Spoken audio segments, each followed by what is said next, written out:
Life can be a real adventure. Hot, fast, slow or sad. Maybe sometimes even filled with ups and downs. But, according to psychiatrists, any part of life can be labeled a mental illness. Really? Like what? Let's say you're upset after a bad breakup. Well, that could be labeled depression. What if you're nervous before speaking in public? Anxiety disorder. Or being really talkative and superactive? Manic. That sounds a little crazy. It does. But how much does this really happen? Let's go ask. How many people do you know that have been diagnosed with a mental disorder?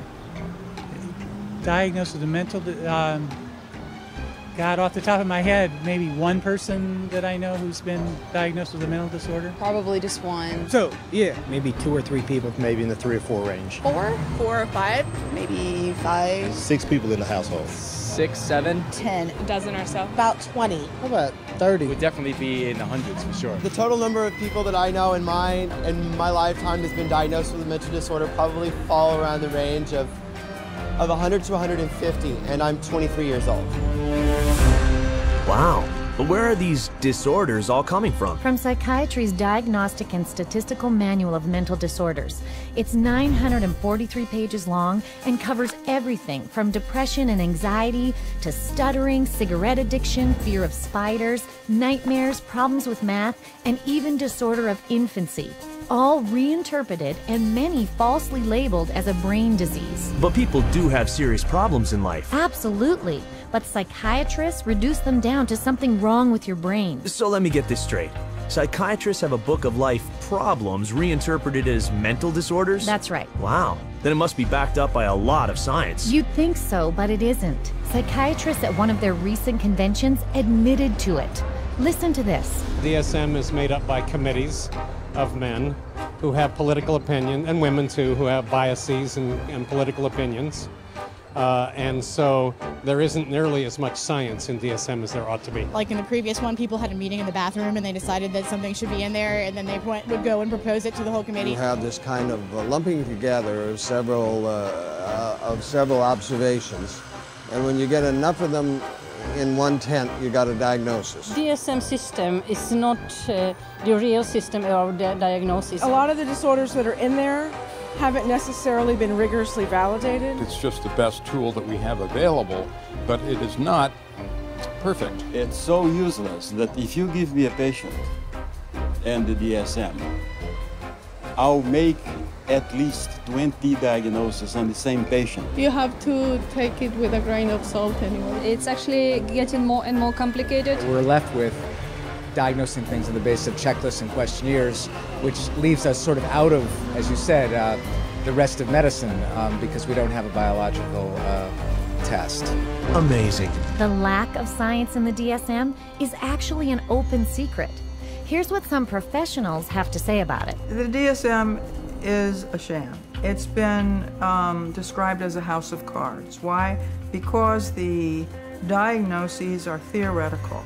They're not based on scientific measurements. It's sort of a shaky level built on another shaky level, built on another shaky level. It is flimsy and that it is easily collapsible under the scrutiny of critical thinking. If you just pull one little fragment of the reasoning aside and question it thoroughly, you'll find it doesn't stand up, and then that means that the whole organism collapses because you've got some wrong premises in there somewhere. In fact, they're all over the place. It is indeed a house of cards because it's predicated on not a solid structure. It is built to create an apparently legitimate edifice, which results in a diagnosis.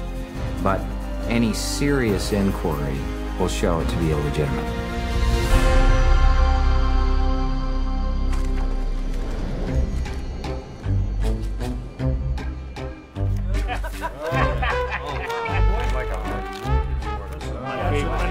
Here, I tell you. With schizophrenia, So, if the DSM is not based on science, what is it based on? Well, it started out as a simple desire for psychiatry and psychology to be accepted by mainstream medicine. We psychologists have always desperately wanted to be accepted as a real science, as a true science. Now, what the early psychologists did was they looked around and they saw what other scientists were doing, and they decided to emulate them. Modern approaches to classifying psychiatric disorders dates from the 19th century. Nearly all the clinical concepts we have today originate from that time. Probably the most important of all was a chap called Emil Kraepelin, who worked first of all in Heidelberg and then in Munich.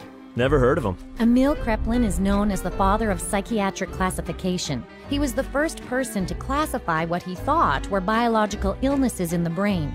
There was dementia praecox, which is now called schizophrenia, manic depressive illness, and paranoid psychosis, all concepts that still exist in the DSM today. That's it? 3 disorders? Yes, only 3, but Kraepelin's system soon became very popular. Listen to this.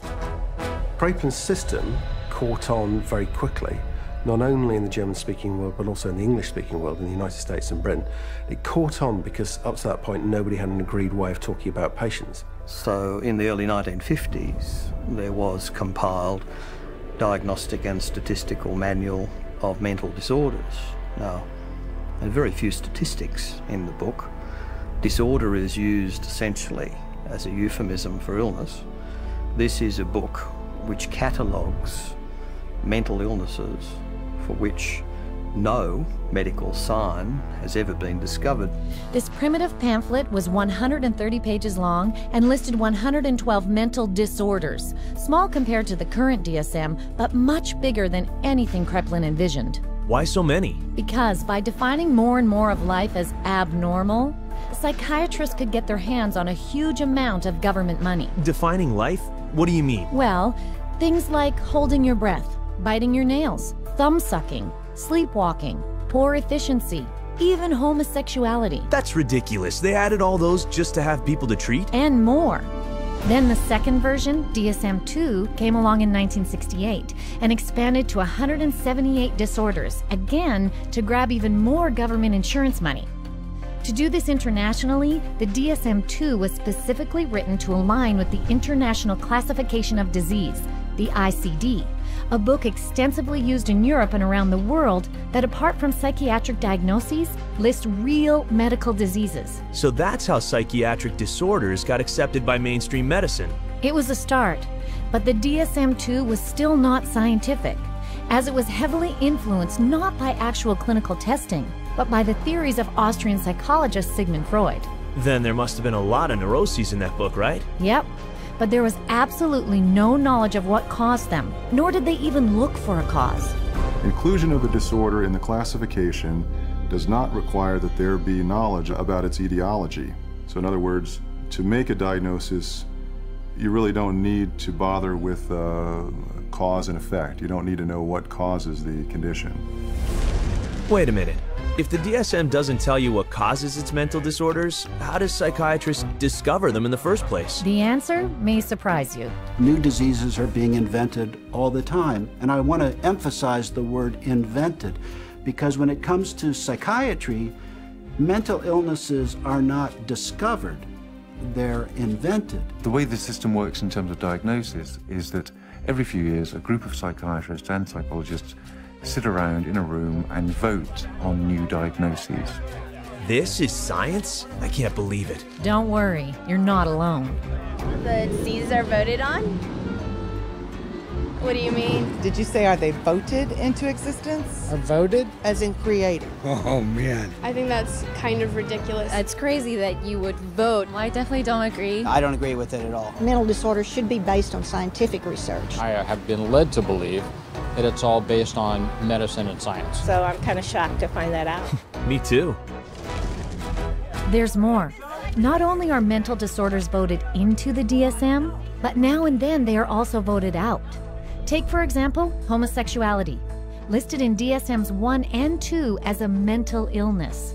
This is how the editor-in-chief of the DSM-3, Robert Spitzer, explained it. I came up with a definition in 1973 that made it possible to argue that homosexuality was not a mental disorder. On a vote, essentially, at a conference of the American Psychiatric Association, it was removed. Now, did they discover that homosexuality was not a disease through scientific processes? No. It was included for political reasons, and it was removed for political reasons. And the end result is a vote. It's a supposed democracy. So to call it science is a complete fabrication. So the DSM is actually political, not scientific. Right.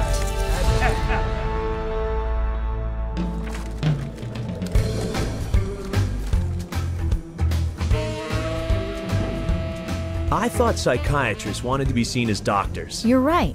That's why they had to make their manual look much more scientific. Which it wasn't. So what did they do then? Well, they decided the DSM's next edition was going to be completely different. It was a decision that would change psychiatry forever. If you roll the clock forward to the 1970s in the United States, basically at that time psychiatry was in very poor shape for a number of reasons. First of all, it was held in very low regard by other members of the medical profession.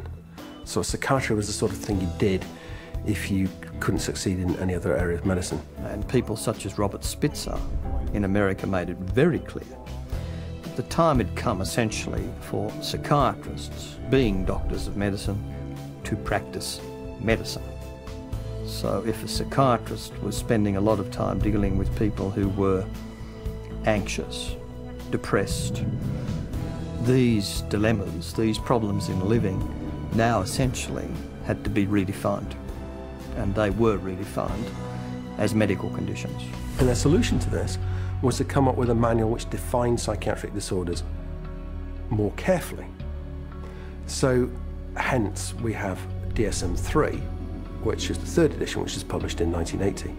Under Spitzer, psychiatrists editing the DSM-3 threw out Freudian psychology and decreed that from now on, psychiatry's diagnoses were purely biological. So they finally became scientific. No, actually, not at all. In fact, the political bickering over what disorders to put in and what to leave out of the DSM-3 was even more ridiculous. Here's what one psychiatrist had to say about it. They would squeeze into a room which was about half the size of this one. It was much too small. And Bob would raise a provocative question, and people would shout out their opinions from all sides of the room. And whoever shouted loudest tended to be heard. My own impression is it was more like a tobacco auction than a sort of conference. And this is what another member of the DSM decision-making panel said. The low level of intellectual effort was shocking. Diagnoses were developed by majority vote on the level we would use to choose a restaurant. You feel like Italian, I feel like Chinese, so let's go to a cafeteria. Then it's typed into the computer. It may reflect on our naivete, but it was our belief that there would be an attempt to look at things scientifically. Sounds like they had a diagnostic manual that looked more scientific, but had no more science in it than before. Meanwhile, the number of mental disorders in the DSM-3 had ballooned to 259. But to sell the idea that psychiatry was a true medical science, they had to spin it with a really impressive scientific-sounding theory. But with DSM-3 from 1980 on, there was the progressive medicalisation of psychiatry. And the notion of chemical imbalance was invented and essentially took hold. Whoa, chemical what? Chemical imbalance theory. It was first suggested in 1965 to try to explain how depression might be caused by an imbalance of certain brain chemicals. I'd like to hear this. Joseph Schildkraut theorized that because psychiatric drugs alter the levels of some of these chemicals, then mental illness must be caused by too much or too little of them. Isn't that backwards? It sure is. It's a little like saying that because aspirin stops a headache, that headaches are caused by the deficiency of aspirin. I see what you mean. But it was just convincing enough to give psychiatry and the DSM-3 the superficial aura of science. As Robert Spitzer put it, psychiatry felt now, gee, we're more scientific, we're part of medicine. So it worked. Yes, and ever since then, psychiatrists and the pharmaceutical industry have relentlessly promoted this chemical imbalance theory, both to the medical field and the public. If you're one of the millions of people who live with uncontrollable worry, anxiety, and several of these symptoms for 6 months or more, you could be suffering from generalized anxiety disorder, and a chemical imbalance could be to blame. Prestige is thought to work by affecting the levels of two chemicals in the brain. It works to correct chemical imbalances in the brain, which may be related to symptoms of social anxiety disorder. Cymbalta works on serotonin, and norepinephrine. Hundreds of thousands of patients have been prescribed Abilify. Ask your doctor. Ask your doctor. Talk to your doctor. Call your doctor. Ask your doctor about Cymbalta. Prestique is a key in helping to treat my depression. Ask your doctor about Prestique. You come to my office, and I say to you, well, you describe what's going on in your life and your symptoms, and I say, well, it's clear to me that you've got a chemical imbalance, and we're going to write you a prescription for this. The truth of the matter is, there's no such thing as a chemical imbalance. There's no test out there that they can depend on that tells you you have a chemical imbalance. There's actually, in fact, dozens of studies showing that there isn't any measurable imbalance. So psychiatrists will explain to patients all the time, this is just like diabetes. In diabetes, you have low insulin, we have to readjust the insulin level. In depression, you have low serotonin, we have to readjust the serotonin level. But actually, we have already proven that there's nothing wrong with serotonin levels. It's completely a myth, disproven by our own evidence. I had a psychiatrist. He said that, in his professional opinion, this child had ADHD, a chemical imbalance of the brain. And when he was questioned on the witness stand as an expert witness for the state, he was asked if they had done an MRI. He said no. He was questioned if they had done a CAT scan. He said no. He was asked if they had done any bodily fluid check known to medical science to prove that this child had a chemical imbalance of the brain. He says no. And when he was asked how he arrived at this ADHD diagnosis, a chemical imbalance of the brain, it came down to that he had counseled and observed this child for 2 hours, and half of the time was observing. How do you arrive at a diagnosis of a chemical imbalance of the brain by talking to a child and observing them for 2 hours? You don't, okay? It's pure guesswork. Wow, is this for real? See for yourself.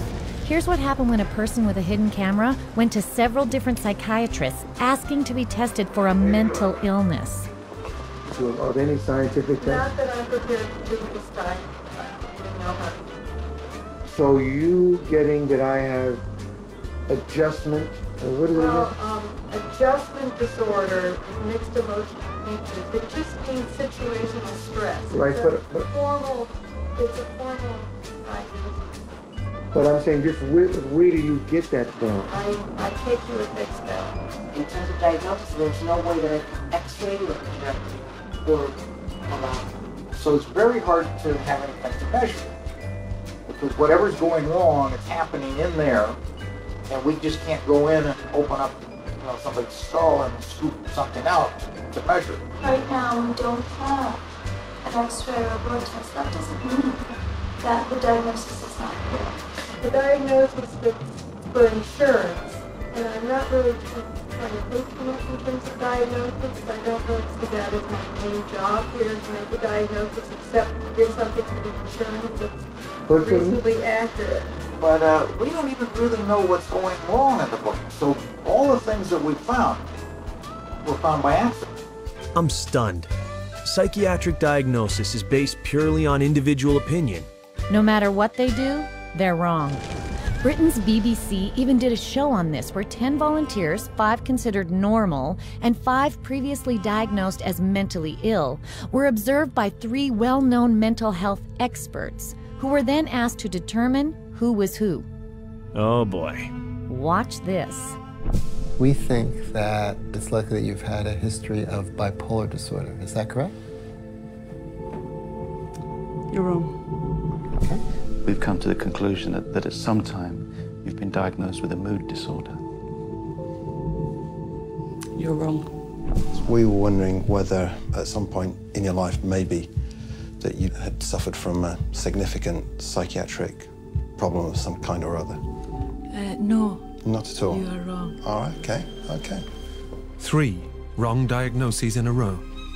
After a whole week of observation, the panel have identified just 2 out of 5 disorders. So much for science. You got that right.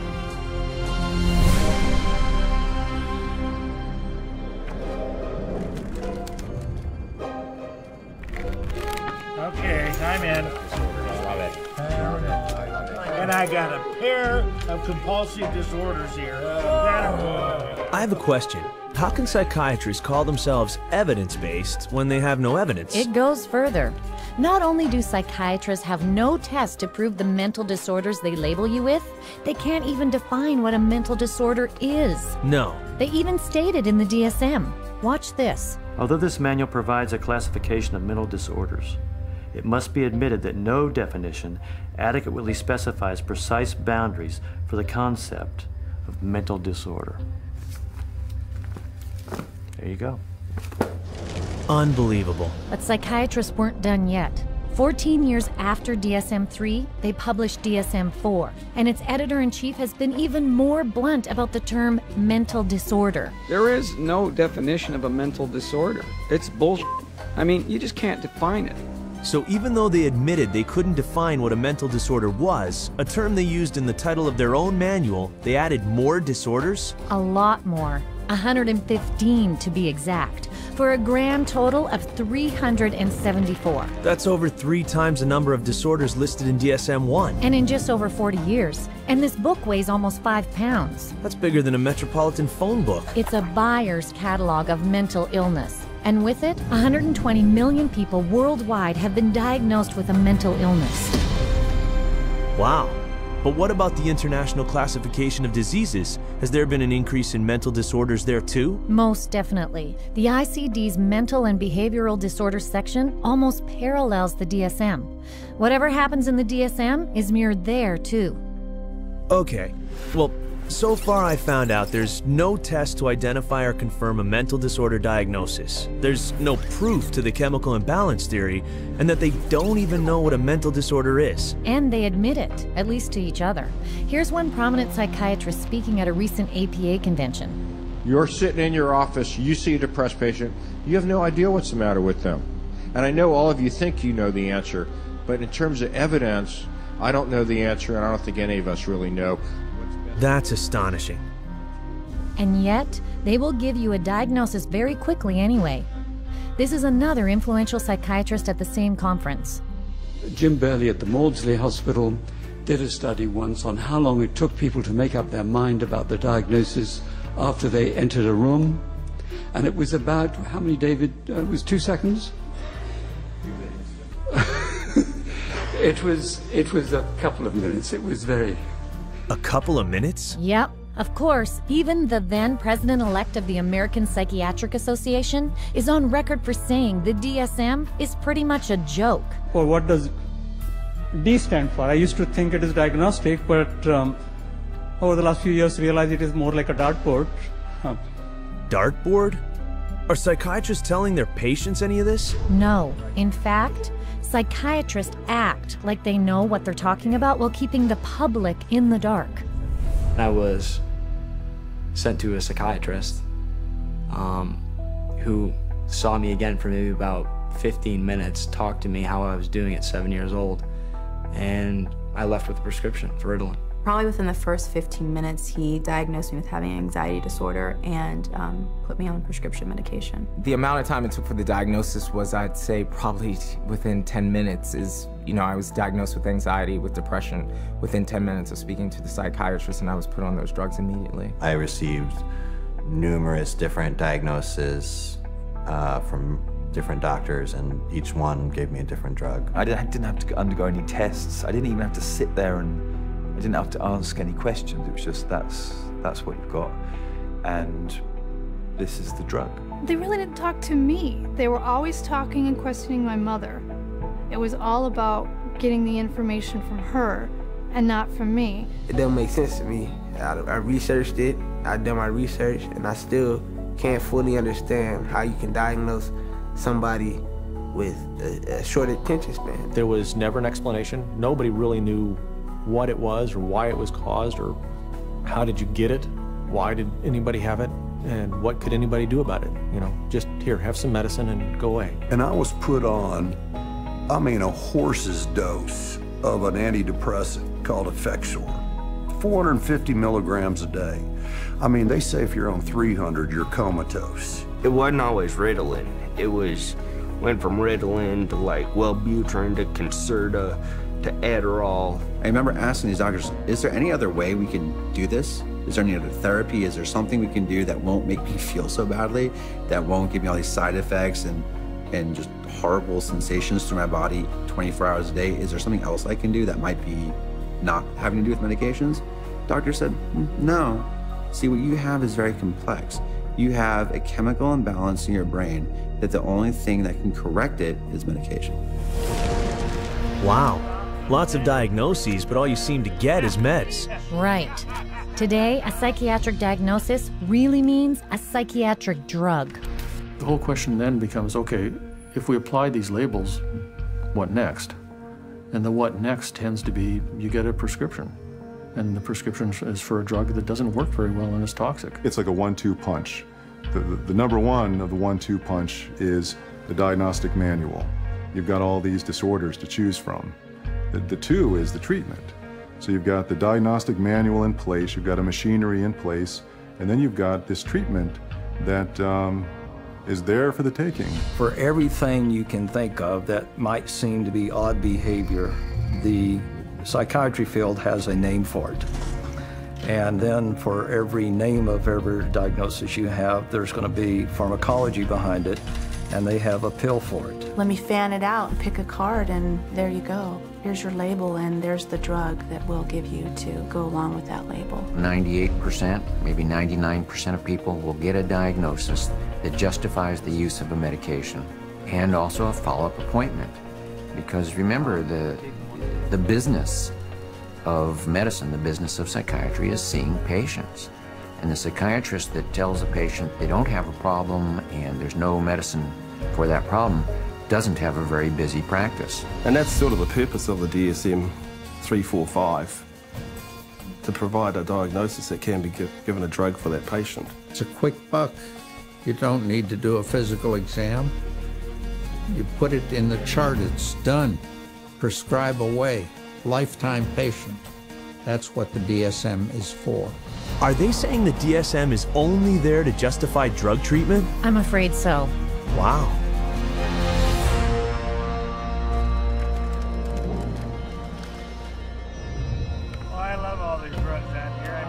So if psychiatry's primary treatment is drugging, there must be a lot of drug prescribing out there. Absolutely. Did you know over 600 million scripts are written for psychiatric medications every year? Whew. But what about the patients who don't want drugs? Actually, the DSM has a category for that, too. It says V15.81, non-compliance with treatment. Now this category can be used when the focus of clinical attention is non-compliance with an important aspect of treatment for a mental disorder or a general medical condition. If you refuse treatment, then you probably are mentally ill, ipso facto, by that fact alone. So if you don't do what a psychiatrist tells you to do, that's a mental disorder? That's right. That's downright scary. So why wouldn't they follow the treatment? Because the drugs psychiatrists prescribe can cause some very strong and severe physical reactions. You mean side effects? Well, not exactly. Drugs really don't have side effects. Drugs only have effects, and we arbitrarily differentiate those effects of the drug that we like, and we say these are the effects of the drug. And those that we don't like, those are the side effects. It's akin to saying that a bomb that comes down on a building kills people and destroys the building, and the military general says, oh, killing of the people is really a side effect. No, you cannot separate out the destroying of the building and the killing of the people. And so these are not side effects, these are direct effects of the drug creating disaster. People think antidepressants are going to make them happy, but it's not what they do. They numb them down, and then in themselves there's a withdrawal state from the antidepressants. They just become like robots, some of them. They're not actually able to experience the whole variety and range of human feelings and emotions and work with them and express with them and share them with others. Because once you sort of put somebody on a heavy dose psychotic drug, I mean, you're just dehumanizing them. These are very potent, very toxic medicines, cause on themselves diabetes, high cholesterol, cause what's called a metabolic syndrome, truncal obesity, premature hardening of the arteries. They affect the heart and the lungs and the kidneys, and you never know exactly what to expect. Most psychotropic drugs lead to massive weight gain.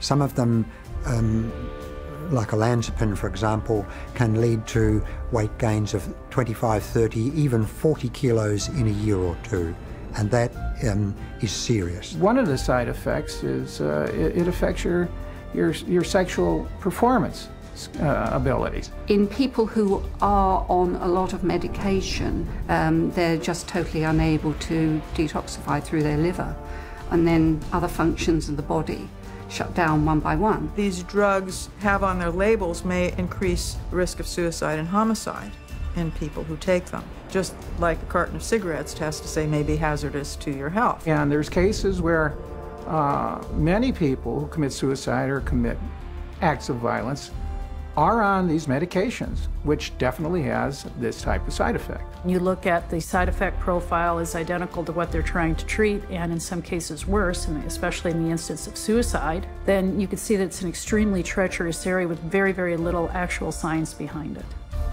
Are you kidding me? These are dangerous drugs. Yes, and there have been thousands, maybe even millions of victims who came to psychiatry for help, but were given drugs that ultimately destroyed them. People such as Candace, on Zoloft because she was nervous before tests. Stephen committed suicide 19 days after being placed on Prozac. Julie, planning for college, hanged herself after only 7 days on Zoloft. Matthew, 13 when he hanged himself. Matt, a 21-year-old on a mix of psychiatric drugs. Caitlin, on Zoloft and Trazodone. Beth, put on Paxil for sleeping problems. Matthew, after starting Lexapro. Charles, on Clozaril. Caitlin, a 12-year-old. Megan, Aaron. Wait. This is insane. Are you telling me all these people who killed themselves had been taking psychiatric drugs? Yeah. An estimated 42,000 deaths a year have been linked to psychiatric drugs. Wow. That's over 3,000 people a month. They should take these drugs off the market. Absolutely they should. But because these drugs are by far the main treatment psychiatrists offer their patients, they downplay the risks, and their patients pay the price. When you get on the psychiatric drugs, you feel just like you don't really want to live anymore.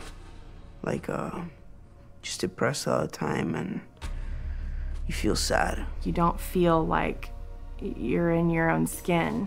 It almost feels like you just want to come out of your skin all the time. Get really bad headaches, I'd start shaking, I wouldn't sleep very well, I'd have nightmares. I had started shaking really bad, and it was like uncontrollable, you know, and it's like, I don't understand why I shake so much. It brought on the symptoms that I was trying to escape from, very severe. I'd go through spells where I'd just be completely just dead.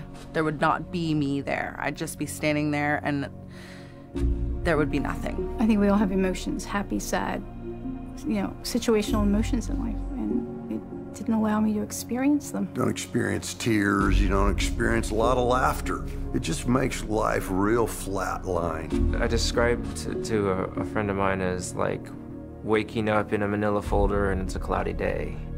Everything is boring, unmemorable, unspecial. It changed me. It changed who I was. It changed the essence of my personality. You know, it just started making me worse. And I got in such bad fights with my brother.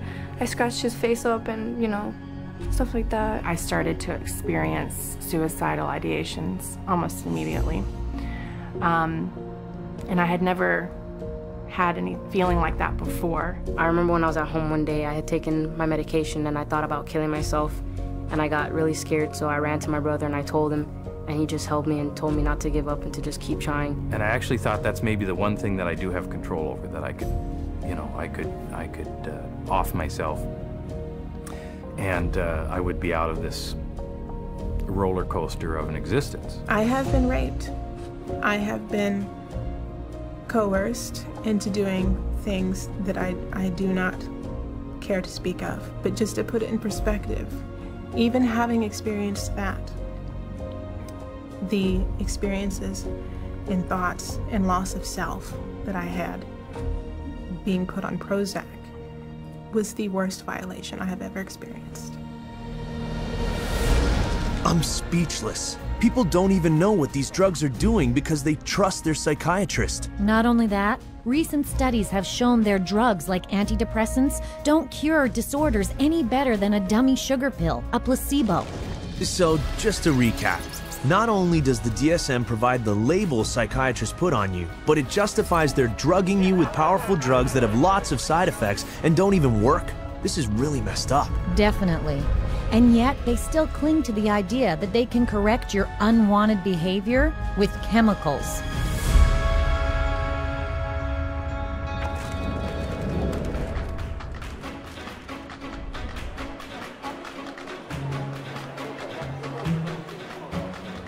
Naturally, psychiatry appeals to the pharmaceutical industry, since now they can market and sell drugs for each disorder named in the DSM. I know those marketing campaigns, they're everywhere. Yes, but if you'll notice, they're also marketing the disorder. Drug companies advertise DSM disorders in print, on television, and the internet, urging them to talk to their doctor. They put their paid experts on talk shows to talk about the latest mental illness epidemics. They plant newspaper articles about them and even hire psychiatrists to conduct studies and write papers to give the disorder the air of science. Because if people think they have the disorder, they'll ask for the drug. Exactly. The pharmaceutical industry markets disorders. Because if you can market a disorder, then you've got something to sell your product to treat. So people suddenly come to think of things they previously didn't regard as a disease state as a disease, go to the doctor, see the psychiatrist then prescribes the drug that the drug companies have received FDA approval for, and everyone is happy except for the patient. They're all working together, the psychiatrists, the pharmaceuticals, and one feeds the other. So again, job security for the pharmaceuticals and also job security for the psychiatrists. And it's not just drug companies pushing these diseases. One psychiatrist, Joseph Biederman, created and popularized a disorder called pediatric bipolar. He actually said it can begin from the moment the child opens his eyes. Bipolar, as in mood swings? For children? Unfortunately, yes.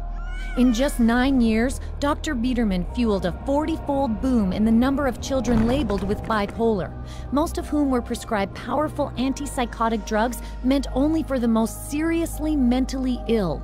I had no idea. The psychiatrist editing the DSM-4 admitted the DSM's part in creating the child bipolar fad. Well, we learned some very, very painful lessons in doing DSM-4. But inadvertently, I think we helped to trigger 3 false epidemics. One for the childhood diagnosis of bipolar disorder. Too late now, isn't it? For many kids, yes. And since psychiatrists claim that mental disorders like bipolar can't be cured, psychiatrists and drug companies have made customers for life. So it's a natural partnership. Absolutely. Drug companies provide tons of research money to psychiatrists, who then come up with even more diagnoses to treat with psychiatric drugs. Drug companies have become increasingly dependent on mental illness diagnoses in order to maintain their profit margins. And psychiatrists and increasingly clinical psychologists are more than happy to manufacture mental illness in order to make that happen. Hence, the increase in size of the Diagnostic and Statistical Manual of Mental Disorders. The strategy is how many people we can diagnose with a particular label that would be broad enough to include a ton of people in it. And the mentality behind that is the sale of the pharmaceutical drug, which eventually becomes the treatment. These drug companies are making a lot of money, and they're spilling that money and sending that money to people that will help support their cause. So it's not a surprise at all that they have infiltrated so many of the committees within the DSM and so much of our own medical education. Wait a minute.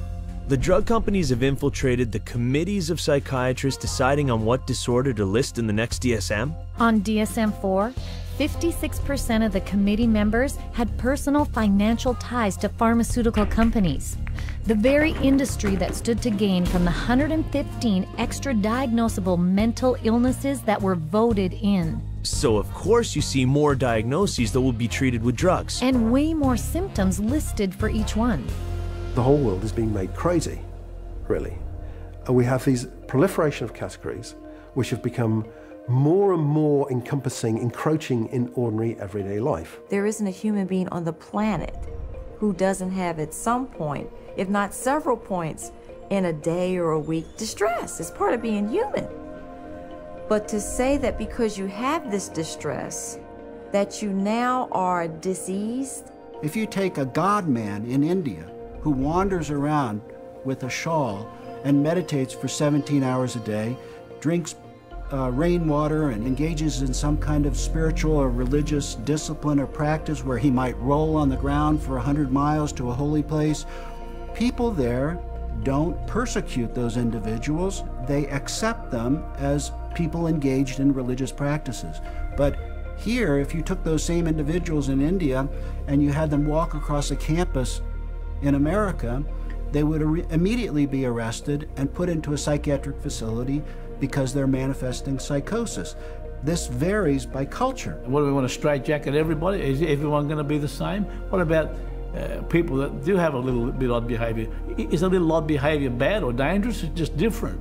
You want this thing to cover, all manner of aberrant human behavior. So if you can cover every bit of it, then you're going to have the best chance possible to a billable unit of service.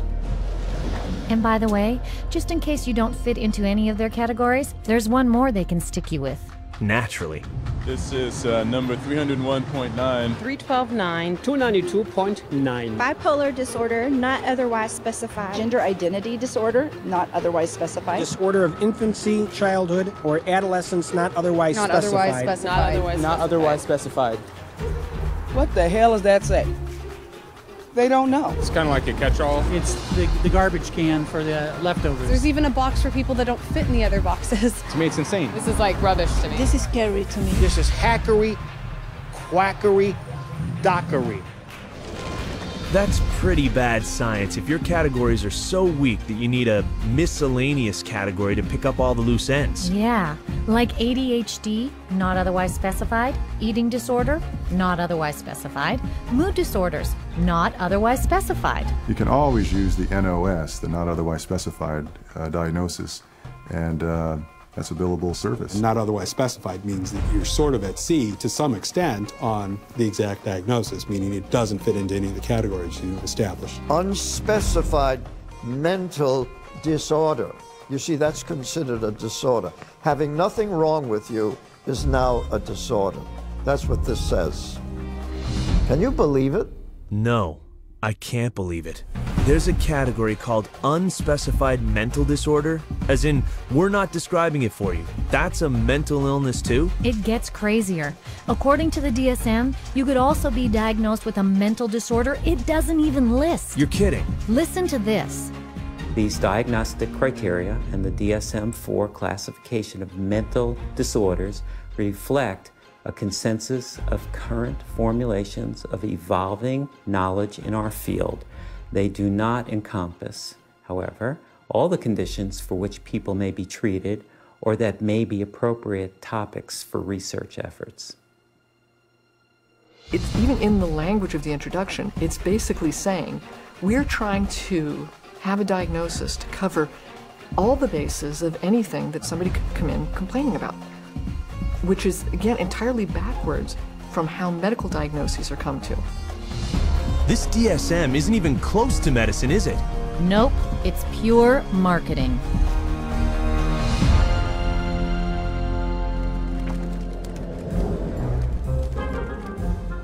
God bless the insurance companies.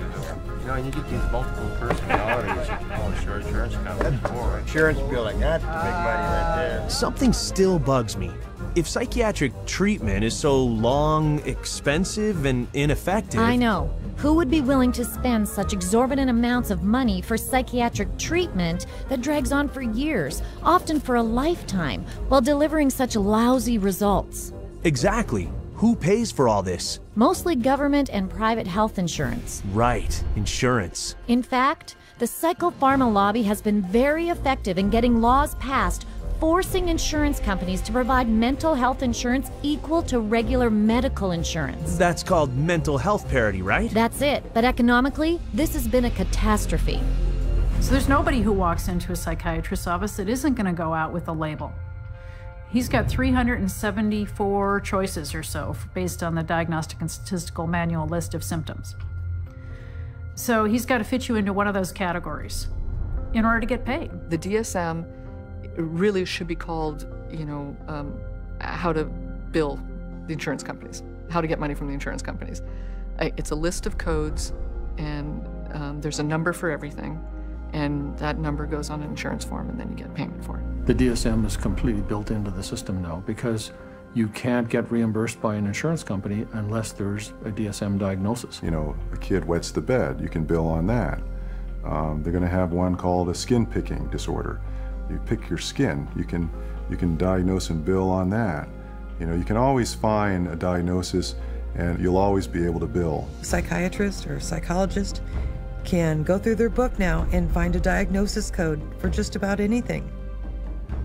Everybody would fall into something that they could put a diagnosis on and fraud insurance companies. What a racket! You got it. Every year, the psychiatric industry uses the DSM to rake in $100 billion from the U.S. government and private insurance. And that's just one country. I'm starting to realize just how much the DSM has pushed up the overall cost of medical treatment. I know. The average insurance bill from psychiatrists is double that of general medical treatment. And that raises what I have to pay for insurance. Right, and it wastes taxes too. The Texas State Mental Health Insurance Program was almost bankrupted by one class of very expensive psychiatric drug, normally prescribed for bipolar disorder. Wow, that's a lot of drugs. Sure is. And on top of that, because DSM diagnoses are so arbitrary, another huge and costly problem is insurance fraud. Private psychiatric hospitals have been caught posing as stop smoking and weight loss clinics to get people to admit themselves. Come with me. Paying recruiters $3,000 a head to funnel government insurance patients through their doors. How many more you got coming? A bunch. And holding patients inside as long as possible until their insurance coverage runs out.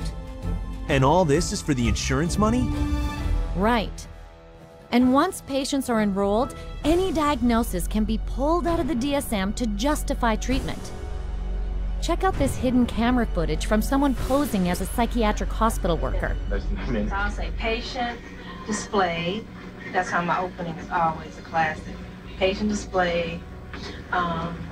He's sort of, what do you think? You think he's, I thought, I've interacted with him a lot. I thought he's always appropriate. He's always... But under behavior, what's some good words in here?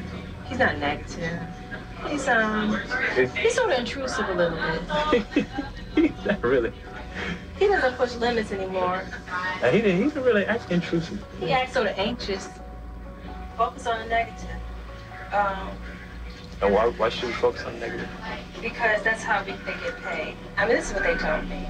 I mean, you write what you want to write. I know I got to write for you. So I know what I have to write. You know what I mean? So that's why Like, why do you have to write it? So this place can get paid. Oh, okay. It's a business thing. It's not like I'm lying, but I always pull the negative out. Like you're supposed to. They tell you to. What? The negative? Pull the negative out. You pull it out of them. That can't be ethical. It's not. And that's just the beginning of the fraud.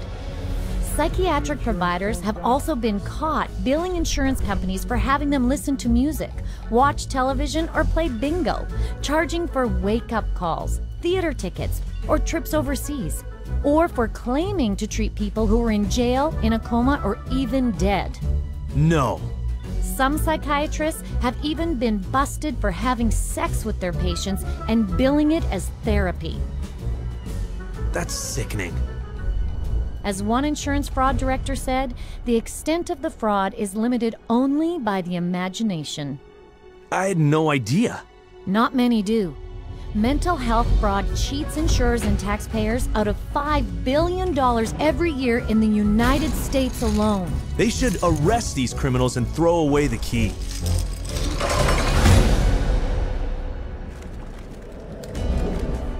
It's the Diagnostic and Statistical Manual of Mental Disorders, the third edition. Did I mention that psychiatry has also been very successful in using the DSM to infiltrate our court system? The courts too? Yep. The clinical diagnosis of a DSM-4 mental disorder is not sufficient to establish the existence for legal purposes of a mental disorder. That's a very interesting point. Basically, what the authors are saying here is that the material in the DSM has no utility in the courtroom in deciding guilt or innocence. It should not be used in courtrooms as part of the legal process. Wait a minute. Didn't the DSM just state that it cannot be used to establish the existence of a mental disorder in a court of law? Precisely. And yet, it is used all the time. Yeah, like in the insanity defense. More specifically, not guilty by reason of insanity. How about custody battles, civil commitments, probate court? She doesn't currently suffer from any type of mental illness that would make her a danger. I've read about psychiatrists appearing in court on opposite sides, each using the DSM to bolster his case, yet each accepted by the court as an expert witness. There was no evidence, as far as I could see, for psychosis or delusions. Because he's suffering from narcissistic personality disorder and a delusional disorder, a complete contradiction. It hasn't always been this way. In the beginning of the 20th century, a psychiatrist in a courtroom would be laughed out of the courtroom by and large. Today it's commonly accepted testimony as long as it's in accord with the DSM. The danger in using the DSM in a court setting is that you're using a vocabulary that the judge or the jury doesn't fully understand. They are, by concocting these psychobabble words, it makes it seem like there's something there that may not be there. The courts have allowed all this junk science to come into the courts, and they've made case law on it, and once the case law is made, we're stuck with it until it gets overridden. They come in with tests, they come in with their diagnostic categories from the DSM, and they say, we've done tests, we've determined that this person has this numbered malady, and therefore they do. And there's almost no way to pry a judge out of accepting that. When a psychiatrist makes a diagnosis in court, is that the person is sent to a mental institution, deprived of liberty, and we have no idea whether he's guilty or not. On the basis of DSM diagnoses, someone is involuntarily committed to a psychiatric institution every 40 seconds. That's just so wrong. And anyone, anytime, can lose everything because of the opinion of a psychiatrist. Listen to this. I went to a stop smoking course at Vanderbilt. And the doctor, the lady that ran the program said that she goes, you need to be, we need to get you on a stop smoking medication. So she prescribed me Zyban. Well, after the fact, I find out that Zyban is nothing but this really powerful antidepressant called Wellbutrin. Yeah, I stopped smoking, but I had no idea the hell. I mean, the hell. The hell's gates were being opened when I started taking Zyban. I had been clean and sober for 18 years. You know, just never considered that. But something about that, I started experiencing the craving to drink again, and my life fell apart. Divorce, relapse. So then a sibling of mine got wind of my relapse, wanted to gain control of my pocketbook and my life, and found a dirtiest lawyer in town who knew, you know, one of the dirty psychiatrists, and bought and paid for an evaluation, had a hearing in a court before I was ever served notice. And the next thing I know, every right that a human being can possibly have was taken from me. And you have less rights as a conserved person than you do as a criminal. I mean, you are stripped of every right. You can't enter into a contract. You cannot marry. You cannot sue. You cannot even fight the legal system that has involuntarily put you in this. And it was all based on the psychiatrist's diagnosis, who never evaluated me. That's unbelievable. He was just trying to quit smoking, but instead got a psychiatric diagnosis and his rights taken away? All his money gone, too. Not to mention being incarcerated in a mental institution. But if you think what psychiatrists do to individuals in our court system is bad, wait till you see what happens to families. Children are taken away from parents every day in these juvenile courts because a person with a PhD or an MD after their name comes in and says, I've shown ink blots to a person, and they may be a risk to a child. Just in my little state of Massachusetts here, there are 11,000 children in captivity taken away from families at any one moment. And almost all of those children are being drugged. And our own commissioner of children and families testified under oath that they drug 88% of the children that they take out of the families. 88% drugged? That's almost a sure thing. And that's just the tip of the iceberg. All over the world, psychiatrists are using the court in any number of ways to take away people's rights and destroy families. Just watch. Psychiatry has affected my family through the family law court rulings. The family law court has a court-appointed child psychiatrist who, it appears, determines the future of the child. It's just like a business in the court system that they forced you to undergo all of these psychological evaluations, and you have to pay thousands of dollars, but at the end of the day, it has been supported by no evidence, nothing. They'd said to me, Deb, you have a choice. Either you bring your son to get medicated, or we'll take your child away from you and put him in a home that they'll medicate your child. And then good luck. Basically, they were saying, good luck, Deb, to try and get your son back, but you'll get him back medicated anyways. And they put her in hospital, and that's when the psychotropic drugging started with Becky. And at that stage, I had no say over it. They refused to let her go. They would not let my daughter go unless she take medication. This was again a recommendation from the psychiatrist that once my son was radically ripped from his home and literally kidnapped and put in a new home with a perpetrator of domestic violence and of sexual assault, and is where he now lives, this psychiatrist said that he was never to have any counselling and never to see anybody. To have your family just disrupted like that, ripped out from under you, really, your whole life, just gone like that. And then you have to fight every day to get him back. It was very devastating. In some ways, it's worse than a death because it's unresolved and you know what the truth is. And you feel like giving up and not fighting back for that custody of that child, but you can't. Yeah, there's just no justice.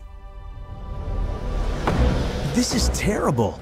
They're tearing families apart based on arbitrary diagnoses rampant in the courts. Exactly. So it's unfortunate that the courts have bought into the DSM. It's unfortunate that the whole psychiatric profession is wedded to the DSM. It's unfortunate that the psychiatric profession is in bed with the drug industry, and it's unfortunate that drugs that don't work are the common prescribed drugs for all manner of conditions in children and in adults. It's the wrong way to go.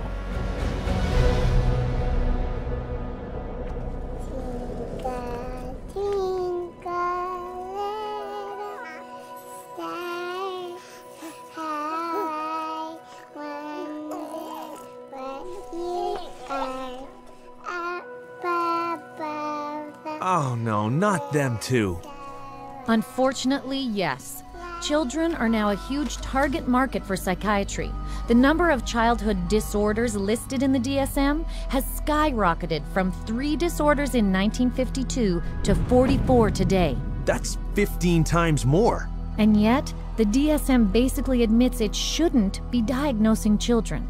In early childhood, it may be difficult to distinguish symptoms of attention deficit hyperactivity disorder from age-appropriate behaviors in active children, such as running around or being noisy. We basically don't know the diagnosis from normal childhood. That's what that's saying. Attention deficit hyperactivity disorder. That's what psychiatrists call kids who don't sit still in class, fidget, run, or climb a lot. Basically childhood behavior, right? Right. And 20 million kids worldwide have been labeled with some mental disorder. So instead of letting kids be kids, psychiatrists are now telling parents their children are mentally ill and need psychiatric drugs. It used to be that you were on the playground, you had the weird kid, you had the shy kid, you had the goof off, you had the hyper kid. You can't have that anymore. Now it's all medical diagnoses. For them to come up with new diseases and new issues and diagnosis in their book, it doesn't correct bad behavior, okay? They can give children all the pills they want. It still doesn't correct bad behavior. The thinking still is, you must fit into this mold.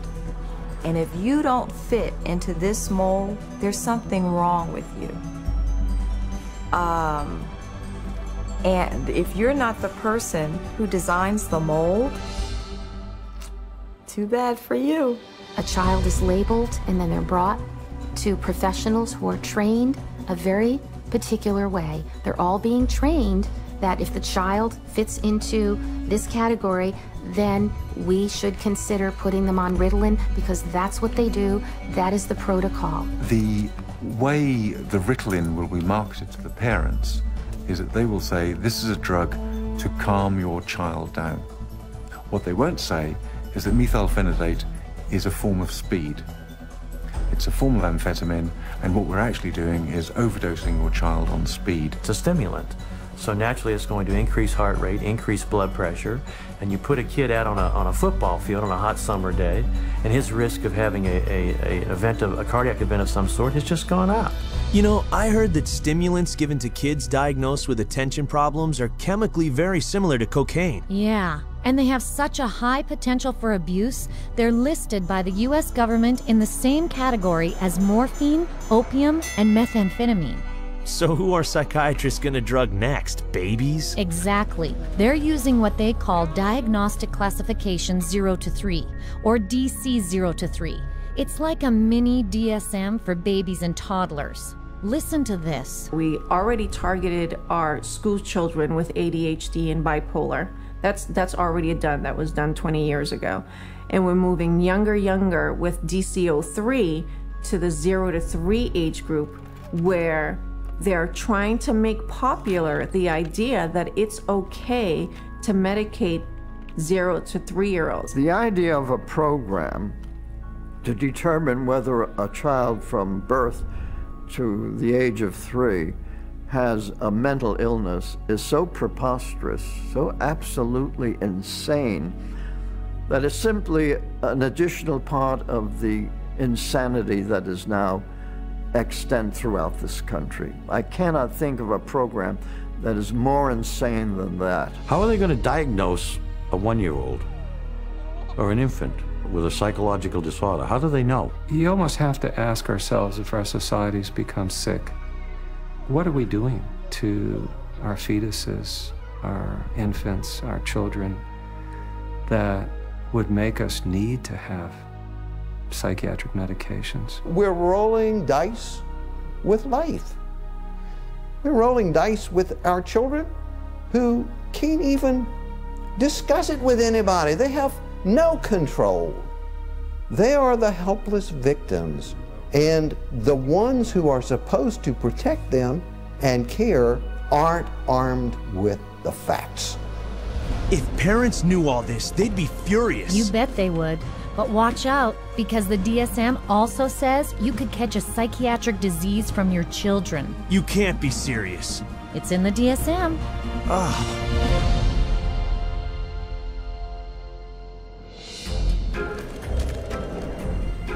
We're going to talk about some of the proposed changes that are suggested for DSM-5. I heard the DSM-5 is even crazier than the DSM-4. You heard right. You've got 374 named diagnoses in DSM. Well, guess what? There's going to be more in DSM-5. Why do we all of a sudden need a fifth DSM-5? Psychiatry wanted to broaden the horizons of mental health problems, of disorders. They wanted to stretch the disorders so it would encompass more. And to do that, they're going to add more diagnoses. We need more diagnoses like we need a hole in the head, really. They're not serving a purpose for mankind, all these diagnoses. They're almost laughable, some of the diagnoses. Laughable? Really? Well, they're talking about hoarding disorder if you don't throw enough things away. Persistent difficulty discarding or parting with personal possessions. Binge eating disorder if you overeat too often. Recurrent episodes of binge eating. Oh, and there's skin picking disorder. So it's recurrent skin picking resulting in skin lesions. Those are mental disorders? And for children, there's a new disorder that will scoop up the huge number of kids whose tantrums don't yet qualify for bipolar. They've created temper dysregulation disorder to seem a little bit more mild of the condition and include a lot of the younger population in terms of that diagnosis. And what it essentially does, it just broadens bipolar disorder into a whole other new category. And where they don't fit into bipolar, now they can fit into this other diagnosing criteria. So the net is getting wider and wider. More than you know. They're even considering adding a label for spending too much time on the computer. Internet addiction diagnosis. You know, it's another example of, just taking something going on in the popular culture that's, pretty widespread and then finding a way to pathologize it. I know people personally that spend 12, 13, 14 hours a day on the internet or social networking groups like Facebook. So there is something going on there. But is it a condition that we need to then label and drug? Absolutely not. That is laughable. Yeah, until you consider that in China, the government has already set up psychiatric clinics that treat teenagers for, quote, problematic computer use, sometimes using electroshock to cure them. No. And if you think that's bad, there's one more proposed inclusion into the next DSM that is truly chilling. It gets worse? This one takes the diagnosis of mental illness a major step further. Psychosis risk syndrome, known more recently by the convoluted title of attenuated psychotic symptom syndrome. That's a mouthful. What does that mean? A really scary thing that's coming on the horizon is to come up with a whole bunch of diagnoses in there that are looking at people who currently are mentally well adjusted but have a risk of developing a mental illness in the future. They're still thinking they can define well before the symptoms develop the risk of a person developing a major mental disorder without any biochemical, biological or genetic tests or any physical test whatsoever. They don't know the cause of a mental illness. They can't treat it, they can't cure it. So how can they launch a preventative campaign for mental illness? It just logically, it falters. Wait a second. Do psychiatrists really think they can predict a disorder sometime in the future? Let's hear it from them. How can psychiatrists know if you're going to have a mental disorder in the future? Again, that we don't know categorically who will develop psychiatric illness in the future. It's really hard to say, actually. I don't know if you could 100% predict for anybody. You can't forecast if one will develop a psychiatric disorder. Maybe not, or maybe yes. It's hard to predict. It's hard to predict. There's no way to predict that. Well, I don't think that nobody knows that. There's no way to tell. Nobody knows? I don't think anyone can know what's going to happen in the future. They obviously have no clue. Yeah, but despite this, they're already proposing to screen kids for future mental illness. So they can treat them now. You bet. I would hate to see us go into the type of society where people are locked up for what they may do in the future rather than what they actually have done. Identifying people who are pre-psychotic would be a huge industry. Wow, that's truly terrifying. And the crazy part is, psychiatrists are still moving forward on DSM-5 when some of their most influential openly admit it's completely worthless. Any comment on DSM-5? It's of no use to us in the rest of the world. You know? Even the psychiatrist in charge of the U.S. National Institute of Mental Health is less than enthusiastic about it. I don't do DSM. I'm not involved. So, and that maybe tells you more than anything. NIMH is not involved with DSM-5. So the top guy at the biggest government psychiatric organization in the world wants nothing to do with the DSM? That's what it looks like. It's a total sham. The Diagnostic and Statistical Manual is effectively the story that is being wrapped up in statistics and numbers and categories that when medicine tosses, doesn't fit any of our categories over to psychiatry, psychiatry says we'll find a category, and if we don't, DSM-5 or 6 or 7 will. I think in 2016 we'll be looking at DSM-6 and there will be 1,425 diagnoses and I'll have 900 of them. That is crazy. Yeah, but all of it is designed to fit more and more people under psychiatry's diagnostic umbrella. So they can cash in on even more normal behavior. There you go.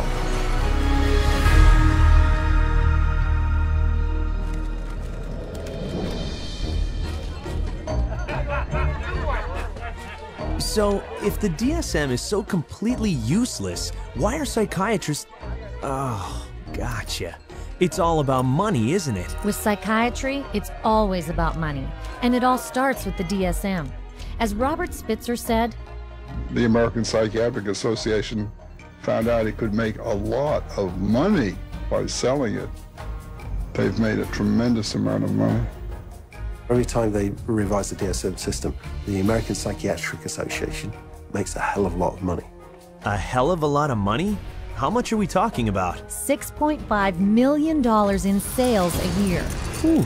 But it's not just selling the DSM that rakes in the profits. Psychiatrists and drug companies make money every time they use it to diagnose someone. You create disorders so that you can treat it with a drug.